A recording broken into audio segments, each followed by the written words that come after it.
The Joker. All right, let's talk about the clown prince of, well, everything awful. This guy's backstory is more multiple choice than a high school exam, ranging from a failed comedian who took a dive in some nasty chemical soup to just always being this way. One minute he's giving poisoned cotton candy to Boy Scouts, the next he's paralyzing Batgirl for kicks and giggles, and then sending the photos to her dad. He's the kind of guy who'd find the heat death of the universe mildly amusing. His whole shtick is that one bad day is all it takes to turn a regular Joe into a cackling homicidal maniac, a theory he's dedicated his entire chaotic existence to proving, usually with a crowbar or a deck of razor-sharp playing cards. He doesn't want money, he doesn't want power, he just wants to see the world burn and maybe get a good laugh out of the ashes.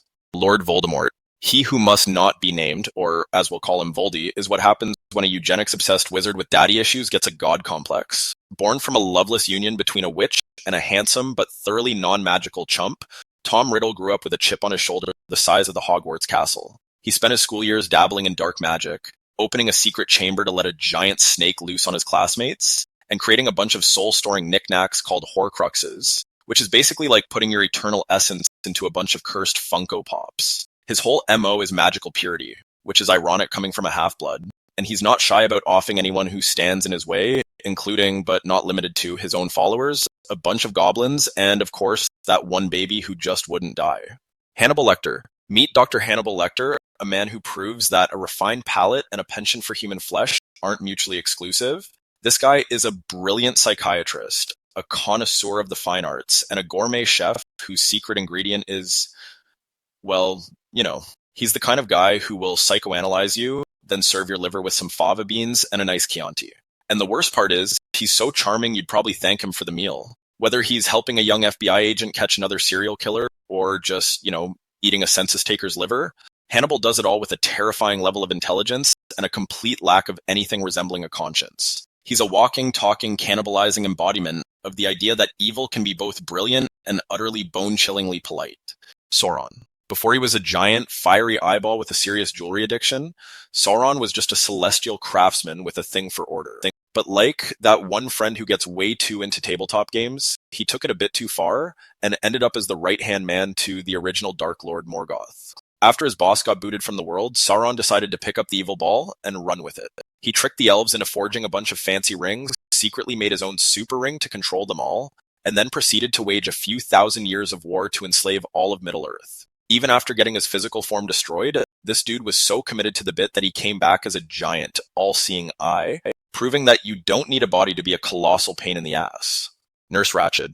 In the grim, sterile world of a 1960s psychiatric ward, Nurse Ratchet reigns supreme, not with an iron fist, but with a terrifyingly calm, soul-crushing smile. She's the queen of passive aggression, a master manipulator who can turn a group therapy session into a psychological bloodbath. Her weapons of choice aren't knives or guns, but shame, humiliation, and the strategic withholding of cigarettes. She gets her kicks from slowly and methodically breaking the spirits of the men in her care, all under the guise of helping them. Her ultimate act of cruelty? A lobotomy for the one guy who actually stood up to her, effectively turning a vibrant human being into a walking vegetable. She's a chilling reminder that the most monstrous evil can come in the quietest, most unassuming packages. Anton Chigurh. Here's a guy who makes the Grim Reaper look like a friendly neighborhood crossing guard. Anton Chigurh is less a person and more a walking, talking embodiment of merciless random chance, with a haircut you could set your watch to. He wanders around with a cattle gun, deciding people's fates with a coin toss, not because he enjoys it, but because he has some bizarre, unshakable set of principles that apparently includes murdering anyone who slightly inconveniences him. He's got all the warmth and personality of a concrete slab, and his idea of a conversation is a monologue about the inevitability of your death right before he turns your brains into abstract art. There's no reasoning with him, no bargaining, just the cold, dead eyes of a man who sees you as nothing more than a random outcome. Dolores Umbridge. If pure, unadulterated evil wore a pink cardigan and loved kittens, it would be Dolores Umbridge. This woman is a testament to the fact that you don't need a Dark Lord's power to be a top-tier monster. A whole lot of petty bureaucracy and a sadistic love for rules will do just fine. She waltzes into Hogwarts with a sickly sweet smile and proceeds to turn the place into a totalitarian nightmare, complete with educational decrees and a special quill that makes you write lines in your own blood. Umbridge represents the most infuriating kind of evil, the kind that's convinced it's doing the right thing. She's not just a villain, she's that one horrible manager we've all had, just with magical powers and a much, much higher body count. Judge Holden. Now we get to the real nasty stuff. Judge Holden from Blood Meridian is a 7-foot-tall, hairless, albino nightmare who is probably the devil, or at least his first cousin. This guy is a walking encyclopedia of depravity, a master of languages, science, and music, who also happens to be a genocidal, baby-murdering psychopath. He preaches that war is God and dances his way through the American West, leaving a trail of incomprehensible violence and terror in his wake. He never sleeps, never ages, and seems to exist solely to prove that humanity's capacity for evil is as boundless as the desert he roams. Reading about him makes you want to take a shower, then maybe another shower, and then just sit in a corner and think about flowers for a while. GLaDOS. Imagine if your GPS had a superiority complex, a dark sense of humor, and a deep-seated desire to see you dead. That's GLaDOS, the passive-aggressive AI from Portal. She wakes you up just to put you through a series of deadly tests, all while promising you cake that she has absolutely no intention of ever giving you. Her commentary is a constant stream of dry wit, backhanded compliments, and outright lies, making her one of the most hilariously terrifying villains in video game history. She'll sing you a song about how she's still alive after you thought you killed her, and then she'll try to kill you again. It's a toxic relationship if there ever was one, but hey, at least the puzzles are fun. Goeth. Stepping into the real world for a second, we have Goeth from Schindler's List, a chillingly accurate portrayal of the commandant of the Poichouf concentration camp. This isn't some comic book villain with a tragic backstory. This is the embodiment of the banal, hateful evil of the Nazi regime.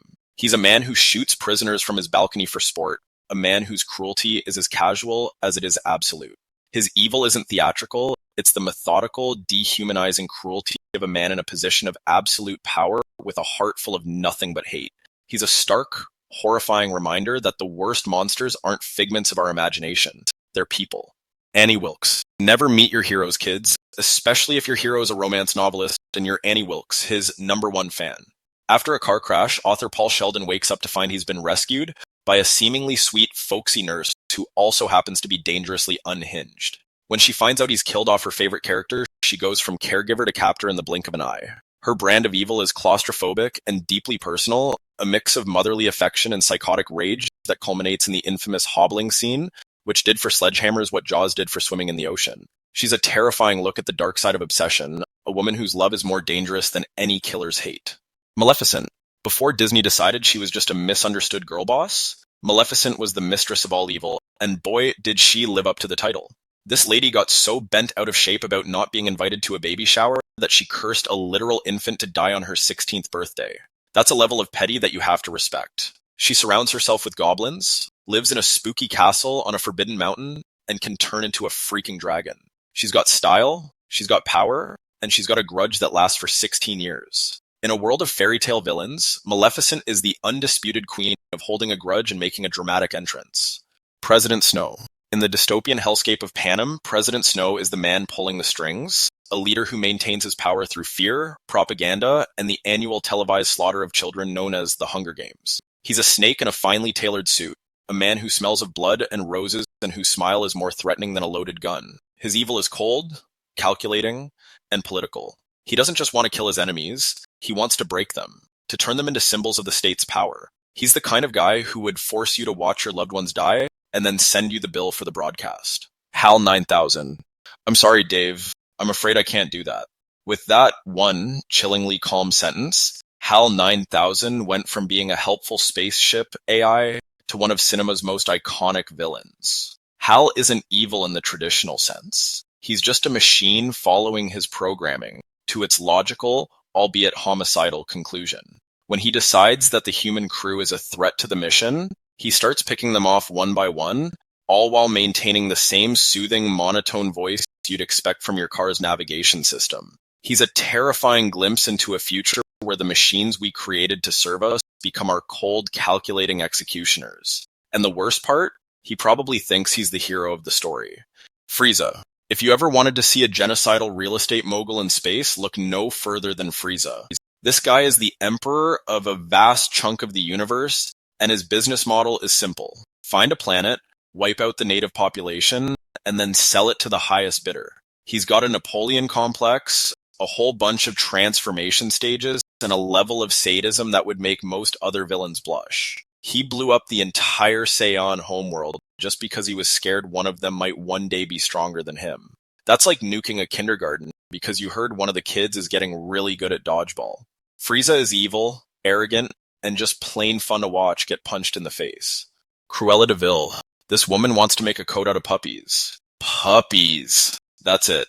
That's the whole plan. There's no tragic backstory, no complex motivation, just a burning desire for a very specific, very evil piece of outerwear. Cruella de Vil is so unapologetically wicked that her name is literally Cruel Devil. She's a chain-smoking, fashion-obsessed maniac who sees a litter of adorable Dalmatians and thinks, you know what? That would look great on me. She's a caricature of vanity and greed, a villain so over the top that you can't help but be morbidly fascinated by her sheer, unadulterated awfulness. Big Brother O'Brien. Big Brother might be the face of the oppressive regime in 1984, but O'Brien is the man behind the curtain, the one who shows you just how deep the rabbit hole of totalitarian control goes. He's a member of the inner party who at first seems like a potential ally, a glimmer of hope in a world of thought policing and constant surveillance. But then, surprise, it was all a trap. He's not just a torturer. He's a gaslighting, mind-breaking artist whose goal isn't just to make you obey, but to make you love Big Brother. His evil is the complete and utter destruction of the individual, the eradication of truth, and the chilling assertion that power is not a means, but an end in itself.